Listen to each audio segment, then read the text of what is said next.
എന്താ ഇപ്പൊ ഇവിടെ കൊടുക്കണത്? അതിനാത്രം ഇവിടെ തിരക്കൂട്ട എന്താ ഇവിടെ ഉള്ളതെന്നാവില്ല നിങ്ങൾ ആലോചിക്കണേ. എല്ലാ കൊല്ലും ഇവിടെ ഇഫ്താറിന് ഇങ്ങനെയൊക്കെയാണ് തിരക്ക്. റബ്ബാരെ തിരക്ക്, അൽഫാമും എല്ലാ ഐറ്റംസും അൺലിമിറ്റഡ് ആണല്ലോ, പിന്നെ എങ്ങനെ തിരക്കില്ലാതൊക്കെ?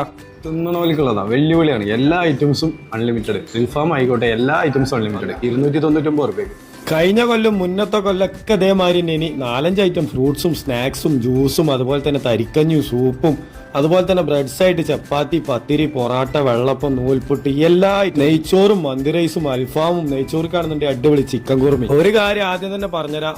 ആദ്യം നോമ്പ് തുറക്കുമ്പോൾ സ്നാക്സും ജ്യൂസും അധികം കയറ്റി കഴിഞ്ഞാൽ പിന്നെ തിന്നാൻ കഴിയില്ലാന്ന് ബുദ്ധിയുള്ളവൻകാരാ. നമ്മളേതായാലും ആദ്യം ജ്യൂസും സ്നാക്സ് ഒക്കെ കഴിച്ച്, പക്ഷെ പിന്നത്തുള്ള ആ ഒരു ടേണിംഗ് ആണ് നമുക്ക് ബുദ്ധിമുട്ടായി തോന്നിയേട്ടാ. പിന്നെ നമ്മളെ ഈ പ്ലേറ്റിക്ക് നോക്കണ്ടട്ടാ, നമുക്കുള്ള ഫുള്ള് നമ്മൾ ആദ്യം തന്നെ പ്ലേറ്റിക്ക് എടുത്തിട്ടുണ്ട്. പിന്നെ കിട്ടിയില്ലെങ്കിലോ ഏതായാലും ബൊഫെ തന്നെയാണ് സെറ്റപ്പ്. എന്തായാലും നിങ്ങൾക്ക് കിട്ടും. 2ാം വട്ടം 3ാം വട്ടമൊക്കെ തിന്നോണ്ടി നമ്മളെ കൊണ്ടോട്ടിയുള്ള ഏവണക്കാട് വന്നാൽ മതി. ബുക്കിംഗ് നിർബന്ധമാണ്. നമ്പർ ഇവിടെ കൊടുക്കുന്നുണ്ട്. ബുക്ക് ചെയ്യുക, വരിക, ഇഫ്താർ അടിപൊളിയാക്കുക, പള്ള അറച്ചോളിട്ടാ.